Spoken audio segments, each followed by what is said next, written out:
दोस्तों, दुनिया की राजनीति में आज एक ऐसा भूचाल आया है जिसकी तीव्रता रिक्टर स्केल पर नहीं बल्कि दुनिया के नक्शे पर मापी जा रही है।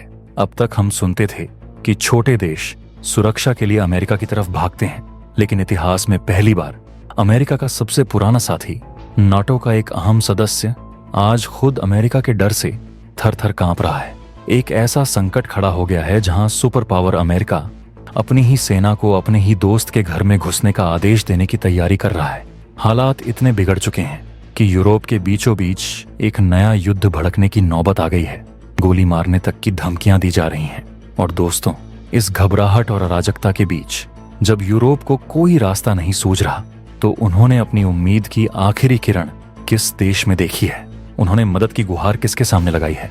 जी हाँ, उसी भारत के सामने, जिसे कल तक वे नजरअंदाज करते थे। आज वॉशिंगटन से लेकर कोपेनहेगन तक और बर्लिन से लेकर नई दिल्ली तक फोन की घंटियां घनघना रही हैं। एक तरफ दुनिया का सबसे ताकतवर राष्ट्रपति है जो किसी भी कीमत पर जमीन कब्जाना चाहता है, और दूसरी तरफ एक ऐसा देश है जो अपने अस्तित्व को बचाने के लिए भारत के प्रधानमंत्री की तरफ देख रहा है। यह खबर सामान्य नहीं है, यही वर्ल्ड ऑर्डर बदलने वाली खबर है। आखिर क्यों दुनिया के सबसे अमीर देशों का संगठन नाटो टूटने की कगार पर है? आखिर क्या हुआ उन देशों के साथ और भारत इसमें क्या गेम चेंजर भूमिका निभाने जा रहा है? ये हम जानेंगे आज के इस वीडियो में। लेकिन वीडियो में आगे जाने से पहले, अगर आपको भी अपनी भारतीय कूटनीति और दुनिया में बचते भारत के डंका पर गर्व है, तो इस वीडियो को अभी लाइक करें और कमेंट बॉक्स में जय हिंद जरूर लिखें।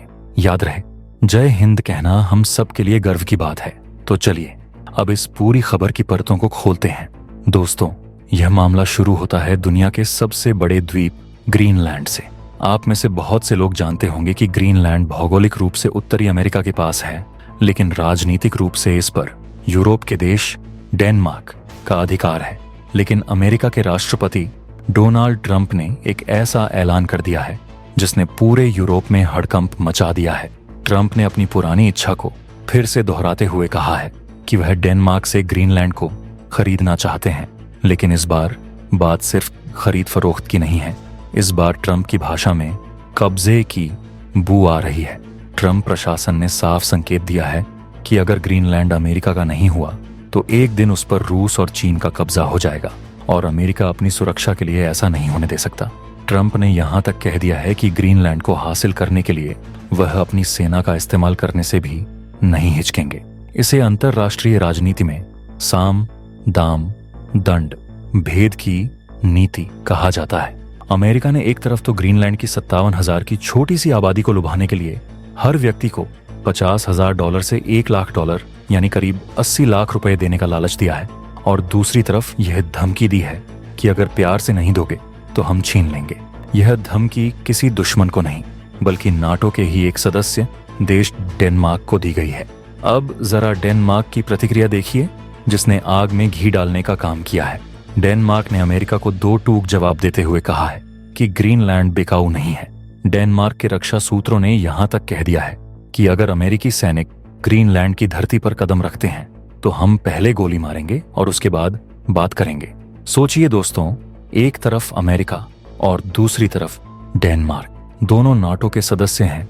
दोनों कसम खाते हैं कि एक पर हमला सब पर हमला माना जाएगा, लेकिन आज वे एक दूसरे पर ही बंदूक तानने को तैयार खड़े हैं। डेनमार्क ने साफ कर दिया है कि ग्रीनलैंड पर अमेरिकी कब्जा नाटो पर हमले के समान माना जाएगा, और अगर ऐसा हुआ तो नाटो हमेशा के लिए टूट जाएगा। इसी डर के माहौल में यूरोप के बाकी देश Germany, France, Spain, Italy, UK और पोलैंड सब डेनमार्क के साथ खड़े हो गए हैं। उन्हें डर है कि आज ट्रंप ग्रीनलैंड मांग रहे हैं, कल वे यूरोप के किसी और हिस्से पर अपना दावा ठोक देंगे। लेकिन दोस्तों, इस पूरी लड़ाई में जो सबसे चौंकाने वाला मोड़ आया है वह है भारत की एंट्री। जब डेनमार्क को लगा कि अमेरिका के दबाव के आगे यूरोप के बाकी देश शायद कमजोर पड़ जाएं, तो उसने भारत की तरफ देखा। एक प्रमुख डेनिश सांसद रेस्मस जर्व ने भारत से भावनात्मक और सैद्धांतिक मदद मांगी है। रेस्मस जर्व का बयान बहुत महत्वपूर्ण है। उन्होंने कहा, ग्रीनलैंड भले ही भारत से हजारों किलोमीटर दूर है, लेकिन क्या भारत जैसा स्वाभिमानी देश इस बात को स्वीकार करेगा कि कोई विदेशी ताकत किसी संप्रभु देश के इलाके में घुस जाए? क्या भारत यह सहेगा? कि कोई मिलिट्री तरीकों से किसी की जमीन छीनने का ऐलान कर दे और वहां के लोगों को रिश्वत देकर देश छोड़ने पर मजबूर करे। उन्होंने आगे कहा, मुझे लगता है कि अगर ऐसा भारत के किसी राज्य या इलाके के साथ होता तो भारत को भी बहुत गुस्सा आता। भारत दुनिया का सबसे बड़ा लोकतंत्र है और संप्रभुता का सम्मान करता है। ऐसे में हमें भारत के नैतिक समर्थन की बहुत जरूरत है। दोस्तों, यह बयान सिर्फ एक मदद की गुहार नहीं है, बल्कि यह भारत की बदलती हुई वैश्विक छवि का प्रमाण है। यूरोप आज मान रहा है कि अगर अमेरिका की मनमानी को कोई रोक सकता है या उसे संतुलित कर सकता है तो वही भारत है। लेकिन बात सिर्फ बयानों तक सीमित नहीं है, जमीनी स्तर पर भी बड़ी हलचल हो रही है। इस संकट के बीच अचानक नाटो देशों के बड़े बड़े नेता भारत की दौड़ लगाने लगे हैं। जर्मनी के chancellor Friedrich Merz PM Modi से मिलने भारत पहुंच रहे हैं। जर्मनी नाटो का सबसे मजबूत स्तंभ है, लेकिन वह भी जानता है कि ट्रंप के आने के बाद समीकरण बदल चुके हैं। जर्मनी भारत के साथ व्यापार, रक्षा सौदे और रूस यूक्रेन मुद्दे के साथ साथ अब इस नए ग्रीनलैंड संकट पर भी चर्चा करना चाहता है। सिर्फ जर्मनी ही नहीं, फ्रांस के राष्ट्रपति इमैनुअल मैक्रों ने भी संकेत दिया है कि वे जल्द ही भारत आएंगे। पोलैंड के विदेश मंत्री भी कतार में हैं। इसी महीने के अंत में कई यूरोपीय देशों के नेता भारत के साथ एक बहुत बड़ी free trade agreement deal sign करने पहुंच रहे हैं। अब सवाल ये है कि आखिर ये सब अचानक भारत क्यों आ रहे हैं? इसका विश्लेषण करना बहुत जरूरी है। विश्लेषण का पहला बिंदु है ट्रंप का खौफ और मोदी पर भरोसा। यूरोपीय देश जानते हैं कि ट्रंप के साथ डील करना आसान नहीं है। ट्रंप अमेरिका फर्स्ट की नीति पर चलते हैं और अपने दोस्तों को भी नहीं बख्शते। पूरी दुनिया में अगर कोई एक नेता है जिसके साथ ट्रंप के व्यक्तिगत रिश्ते बहुत अच्छे हैं और जिसकी बात ट्रंप सुनते हैं, तो वह है प्रधानमंत्री नरेंद्र मोदी। हाउडी मोदी से लेकर नमस्ते ट्रंप तक दुनिया ने उनकी केमिस्ट्री देखी है। यूरोप को उम्मीद है कि पीएम मोदी ही वह कड़ी हैं जो अमेरिका को समझा सकते हैं और नाटो को टूटने से बचा सकते हैं। वे भारत को एक मध्यस्थ के रूप में देख रहे हैं। विश्लेषण का दूसरा बिंदु है रूस फैक्टर। यूरोप जानता है कि ट्रंप रूस के प्रति नरम रुख रखते हैं और यूक्रेन युद्ध को अपनी शर्तों पर खत्म करवाना चाहते हैं। दूसरी तरफ भारत के रूस के साथ ऐतिहासिक और गहरे संबंध हैं। यूरोप चाहता है कि भारत रूस के साथ अपने कम्युनिकेशन चैनल का इस्तेमाल करे और यह सुनिश्चित करे कि अगर अमेरिका नाटो को कमजोर करता है तो रूस उसका फायदा उठाकर यूरोप पर हावी न हो जाए। भारत एकमात्र ऐसा देश है जो वॉशिंगटन और मॉस्को दोनों जगह फोन करके बात कर सकता है। तीसरा और सबसे अहम बिंदु है चीन का डर और ग्रीनलैंड के संसाधन। दोस्तों, ग्रीनलैंड सिर्फ बर्फ का टुकड़ा नहीं है, वहां रेयर अर्थ मिनरल्स का विशाल भंडार है जिनका इस्तेमाल मोबाइल, चिप्स, मिसाइल और फाइटर जेट बनाने में होता है। अभी इन मिनरल्स पर चीन का कब्जा है। अमेरिका इसीलिए ग्रीनलैंड चाहता है ताकि वह चीन की बादशाहत खत्म कर सके। लेकिन यूरोप नहीं चाहता कि अमेरिका वहां एक तरफा कब्जा करे। यूरोप चाहता है कि भारत जैसा भरोसेमंद साथी वहां आए। अगर भारत ग्रीनलैंड के संसाधनों में निवेश करता है तो यह अमेरिका के लिए भी स्वीकार्य होगा और यूरोप के लिए भी सुरक्षित होगा। यानी भारत यहाँ एक बैलेंसिंग पावर बन सकता है। भारत के लिए यह स्थिति बहुत नाजुक भी है और अवसरवादी भी। भारत हमेशा से ही किसी भी देश की संप्रभुता और क्षेत्रीय अखंडता का सम्मान करता आया है, चाहे वह यूक्रेन हो या ग्रीनलैंड। भारत का स्टैंड साफ है, बातचीत से हल निकालो, बंदूक से नहीं।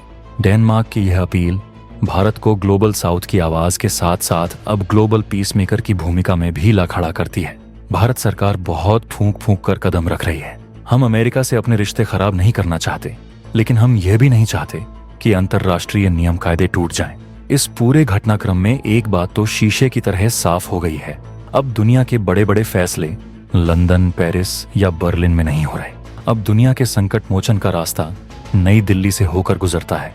कल तक जो देश हमें ज्ञान देते थे कि लोकतंत्र कैसे चलाना है, आज वही देश अपने लोकतंत्र और अपनी जमीन को बचाने के लिए भारत के संविधान और भारत के मूल्यों की दुहाई दे रहे हैं। डेनमार्क का भारत से मदद मांगना यह बताता है कि 21वीं सदी में शक्ति का केंद्र पश्चिम से पूर्व की ओर शिफ्ट हो चुका है। नाटो देश अब अपनी अर्थव्यवस्था को बचाने के लिए भी भारत पर निर्भर हो रहे हैं। ट्रंप अगर यूरोप पर टैरिफ लगाते हैं तो यूरोप को एक बड़े बाजार की जरूरत होगी और वह बाजार सिर्फ भारत है। इसीलिए फ्री ट्रेड एग्रीमेंट पर इतनी तेजी दिखाई जा रही है। वे भारत को खुश रखना चाहते हैं ताकि बुरे वक्त में भारत उनके साथ खड़ा रहे। तो दोस्तों, ये है वह भू राजनीतिक शतरंज की बिसात जहां भारत अब वजीर की भूमिका में है। ग्रीनलैंड का संकट सिर्फ बर्फ का मुद्दा नहीं है, यह दुनिया की महाशक्तियों के बीच शक्ति प्रदर्शन का अखाड़ा बन चुका है और रेफरी की सीटी भारत के हाथ में थमा दी गई है। आपको क्या लगता है, क्या भारत को डेनमार्क और ग्रीनलैंड के समर्थन में खुलकर बोलना चाहिए, या फिर हमें अमेरिका के साथ अपने रिश्तों को देखते हुए इस मामले में तटस्थ रहना चाहिए? क्या पीएम मोदी को ट्रंप और यूरोप के बीच सुलह करवानी चाहिए? अपनी राय और सुझाव नीचे कमेंट बॉक्स में जरूर लिखें। यह मुद्दा भारत की विदेश नीति के लिए एक लिटमस टेस्ट है। अगर आपको भारत की इस बढ़ती हुई वैश्विक ताकत पर गर्व है तो इस वीडियो को लाइक करें और इसे ज्यादा से ज्यादा शेयर करें। चैनल को सब्सक्राइब करें ताकि दुनिया की हर बड़ी हलचल आप तक सबसे पहले पहुंचे। मिलते हैं अगले वीडियो में। जय हिंद, जय भारत।